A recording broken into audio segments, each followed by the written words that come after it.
and all this stuff. When I grew up with a bunch of perverts, that's why I am. I grew up with Larry Paxton and Rex Barney.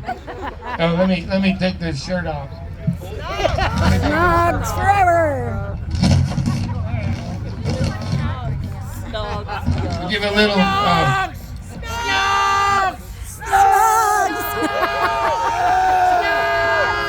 Like I'm an original gangster. And I was brought up by Larry Paxton, Rex Barney, Danny Williams, Roy Barney, John Barney. Taught me how to be a man. Larry Paxton used to make me and Ricky, my cousin, go up. We go in and he'd make us steal a Playboy magazine out of the drugstore up there.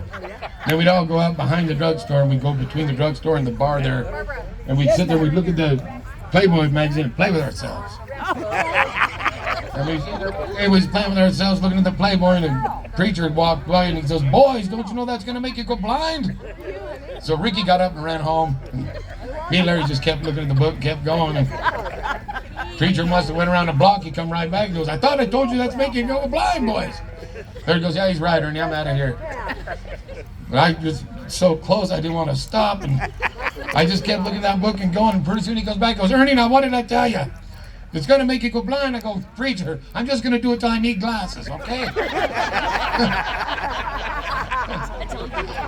Okay. My wife made up a joke. She says, "Use this up there." I don't believe him, Kipper. What did the frog say to the biker? It's true. Nothing. Frogs don't talk. Well, on the contrary, frogs do talk. Provide some clean. I was sitting in the bank or standing in line at the bank to make a deposit the other day. A frog comes in the front door. He goes up and he hops around a little while and he's looking at this desk and it says Patricia Mack, loan officer. He hops up on her desk. "Hello, Patricia Mack, I need to get a loan." She goes, "Okay, do you have any collateral?" And he pulled his little statue out of his pocket. "I got this." She goes, "Well, how much you want to borrow?" And he goes, $20,000. She goes, "Well, why should I loan you $20,000 and that's all you got for collateral?" He goes, "Because I'm Mick Jagger's son. Mick Jagger's my dad." So she goes, "Well, let me talk to the bank manager." So she goes over to the bank manager's office. She goes, "You're not going to believe this, but I got a talking frog on my desk claiming to be Mick Jagger's son. He wants to borrow $20,000 and all he has for collateral is this little thing and I don't even know what it is." The bank manager goes, "It's a knick-knack, Patty Mac. Give the frog a loan. His old man's a Rolling Stone." I'm laughing, trying to make me cry. So we're up in Upper Mountain in Wyoming on his bike run today, and we was in Big Piney. And one of the bars was half under construction there, and they had all these workers working over there, and they was all bragging about, some guys bragging about being the best carpenter in the world. I told him I was a master electrician. I can wire a house blindfolded. He goes, "That's nothing. I'm a carpenter, and I can smell any wood blindfolded and tell you what kind of wood it is." So we went over to that construction part, and we blindfolded the guy. He goes, "All right, what kind of wood is that?" And he smells it and goes, "Yeah, that's pine wood." Play easy. Then he goes, "All right, well, brought him over here by this grandfather clock they had in the bar. It was made out of walnut or something." He smelled that and goes, "Oh yeah, that's cured walnut from the 1950s. So one of our biker buddies was listening to this and goes, "I got one for you. Let's put my old lady up on the bar and let him smell that and see what kind of wood he thinks that is." So he got him up there, she pulls her pants, he lay her on the bar and he smells the front of it, he smells, he goes, "Well, that's a tough one," and smells it back and forth and maybe flip it over. So they flipped her over and he smells that. Okay. I think that's an old outhouse door off a tuna boat.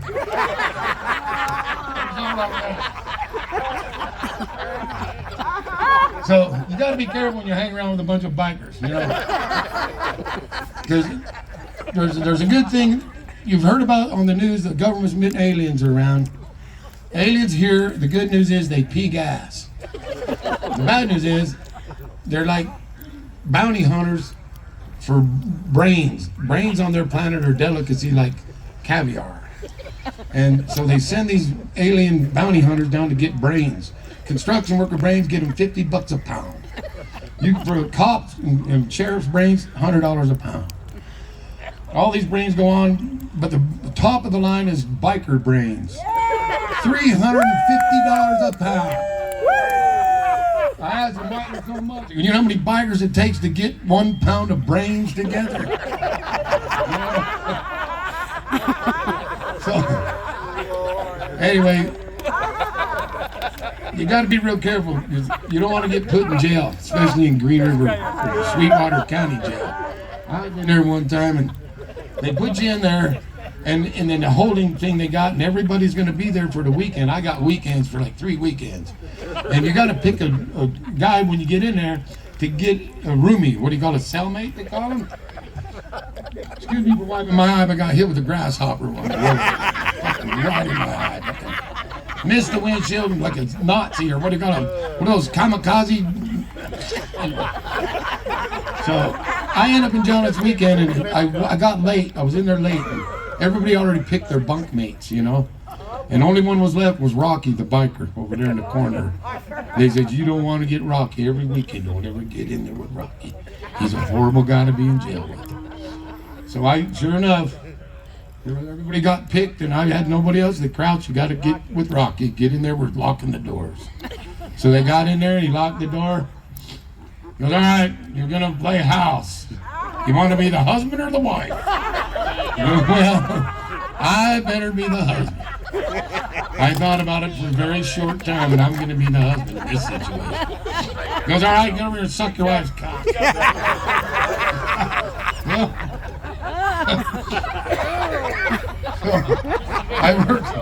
I worked with a lot of people from south of the border up there in Utah, a factory where I do a lot of robotic work. And, we're getting ready to replace a bunch of Mexicans with some robots. And so I come in and I try to tell them Ernie, the master electrician, is here. And so they go, he gets on the phone, he goes, Neto pinche puto güero. Whatever they say. Notice the Mexicans are laughing a little bit out there. So they introduce me, the next guy takes me to, this is Neto, the pinche puto güero. So, yep, Ernie, the master electrician. They're all laughing. Every time they introduce me, the next guy's laughing. I go, why are they laughing? They go, you're saying Ernie, the fucking bitch white boy. These guys got you pegged. That's true. It's a true story. So my car broke down up in Utah, you know, so much fucking traffic. I had to get a bus. And I was riding a bus and I watched this punk rocker. I don't know if they still call him that. The guy's got like a spiked hairdo. He's got like 6 spikes and they're different purple, yellow, and red. And he's got an earring, whatever nose ring to his ear, down to his titty and down to his waist. He's got a vest that's purple on this side, pink on this side. He's got red and green and blue pants on. One of his shoes is orange, the other one's blue. His tongue is half white and half green. And he gets in just jangling the chains and everything. His pants are baggier than any farmer's overall you ever saw. Well, he sits down next to this businessman that's across from him, and the businessman locks eyes with him and he can't quit looking at him. The businessman just keeps staring at him, the punk rocker. He's getting nervous as well. Stop after stop, he just keeps staring at him and he goes, man, it's really bothering him. So he finally gets to the punk rocker stop and he stands up and he looks at the guy and goes, what's the matter, man? Haven't you ever done anything unusual in your life? He goes, yeah, I fucked a parrot once. I thought you might be my kid.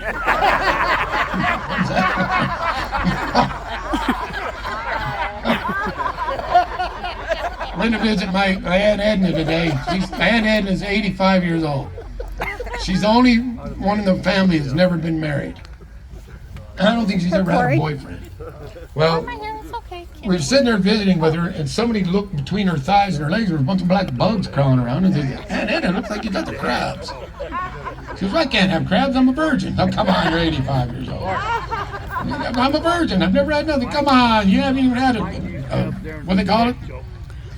Placebo, not placebo, but a dildo or something like that. Nothing. So she goes to the doctor, and she goes to the doctor and says, my friends are all telling me I got crabs, and I can't have crabs. I'm 85-year-old, I'm a virgin, I've not got crabs. So he examines her and everything, and he does a couple of tests, and he comes out and he goes, well, Edna, I got good news and bad news. The good news is you're still a virgin. Bad news is your cherry's rotten as hell, you got fruit flies all over.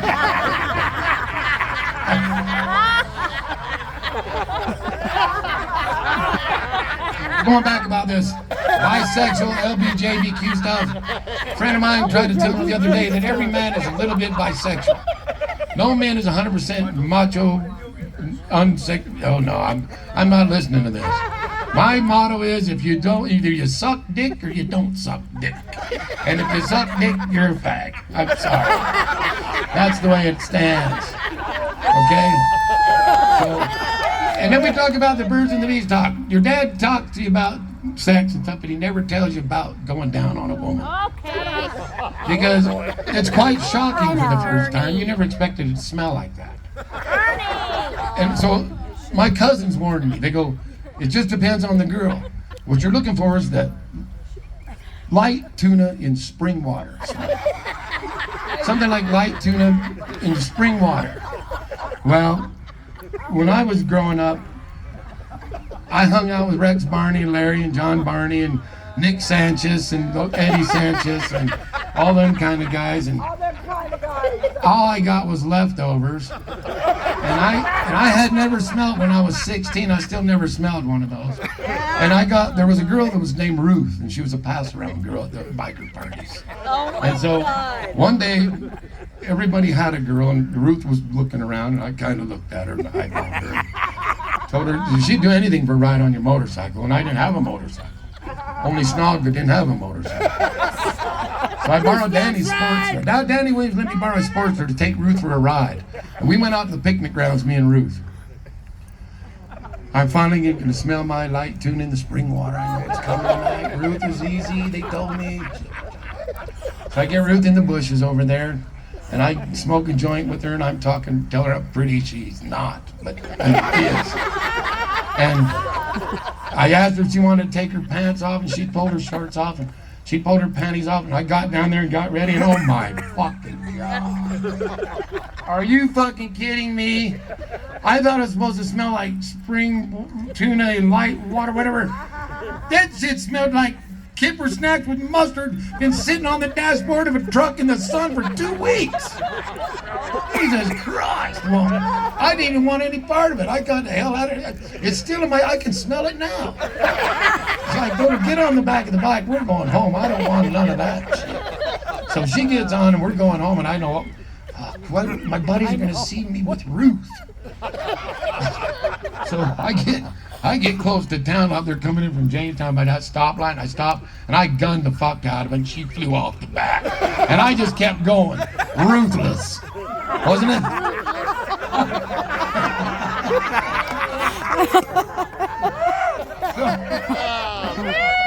A lot of times I had to go to work. I had to go work on the out of town, stay in a hotel with other workers, guys you don't know that well. You're gonna stay in a room with Bob over here, and fuck, you don't know Bob from Joe. What if he's gay, for fuck's sake? But he comes on to me and shit. Well, sure enough, you're sitting there, I figured out something. I figured out how to tell if a guy's gay without even being rude or nothing. You just taste his dick. If it tastes like shit, he's gay. That's all there is to it. You just tell him, your dick tastes like shit, you can't hang out. It's gone too far. Had a gay friend. He was in love with his proctologist. His proctologist was a gorgeous son of a bitch. And he always wanted to go to the proctologist. There was really nothing wrong with him. He was one of those hypochondriac gay guys, And so he called up his doctor one day and goes, "Hey doctor, there's something wrong with my ass. I need to come in and have you look at it." I goes, "All right, come in, we'll have a look at it." So he goes into the doctor's office and they pull him in and goes, "Well, pull him down, let's get to business." So he pulls him down, he sticks his finger up in there and he's feeling around. He goes, "Well, I don't feel anything unusual." "Oh yeah, but there's gotta be something wrong in there." He goes, "Well, let me stick the proctoscope up there and we'll have a look around." "Well, you're the doctor." So he bends over and he sticks the proctoscope up there. Okay. And he's looking around in there. He goes, "Well, I don't see anything. I'm going to have to open it up 25%. And it spreads out your butt. So the camera can see in there better, So he turns it up to him. "Oh," he says, "what do you see anything?" "I don't see nothing. I'm going to have to turn it up 50% wider."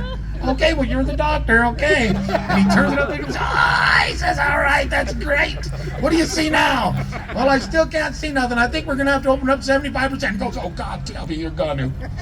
Okay, so he opens up 75%. He's God damn. Don't you see anything now? He goes, the doctor says, oh, my God, there's a bouquet of flowers in there. He goes, read the card.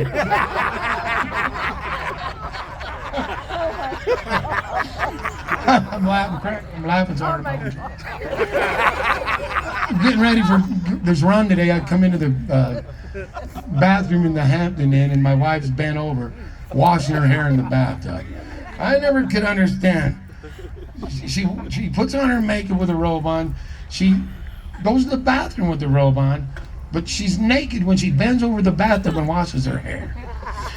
And not to be rude or anything, but I looked over there and I seen her butt and bare butt, and I just said, looking at that from here, those stretch marks going sideways back and forth like that make you kind of look like a tiger ass. She looked back and she goes, what the fuck did you just say? I said, your ass looks great.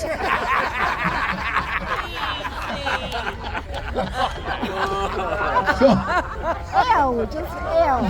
my brother-in-law Danny Williams used to be a truck driver. Mike Jukes is a truck driver. He ever picked up a load of chickens? I had a friend pick up 20,000 chickens in a truck, live chickens. And he used to keep a parrot in his front of his truck to keep him company on the long haul. The parrot would talk to him, you know. So they're going down the road and he's got 20,000 chickens in the back. He's talking to the parrot. They get going down the road. Pretty soon he sees a good-looking girl hitchhiking on the side of the road. So he pulls over, she gets in, they get going down the road. The truck driver looks over and he goes, hey, cock or walk? She goes, walk. So he stopped and threw her out. He gets going down the road a little ways and he looks in the mirror and a chicken falls out of the truck. Yeah, what's one chicken in 20,000?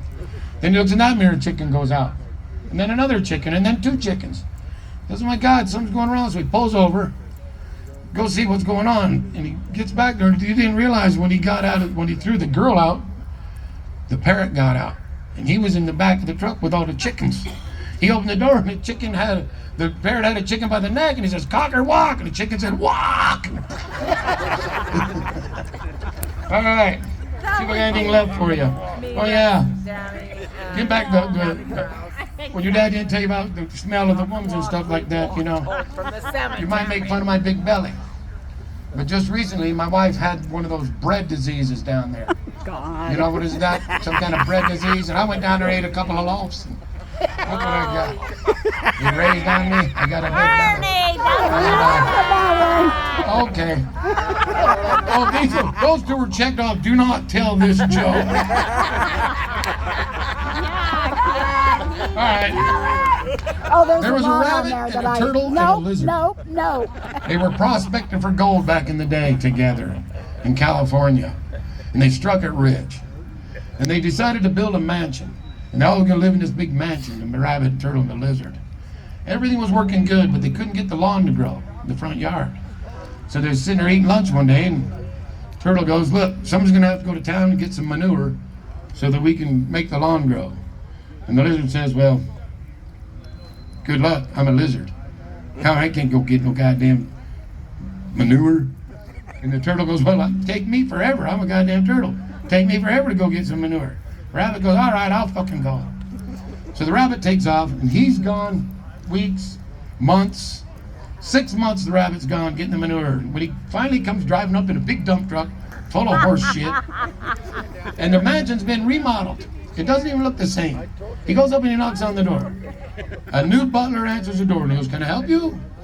He goes, I'm looking. He goes, Mr. Turtle and Mr. Lizard here? He goes, Mr. Turtle is out by the well. Mr. Lizard is out in the yard.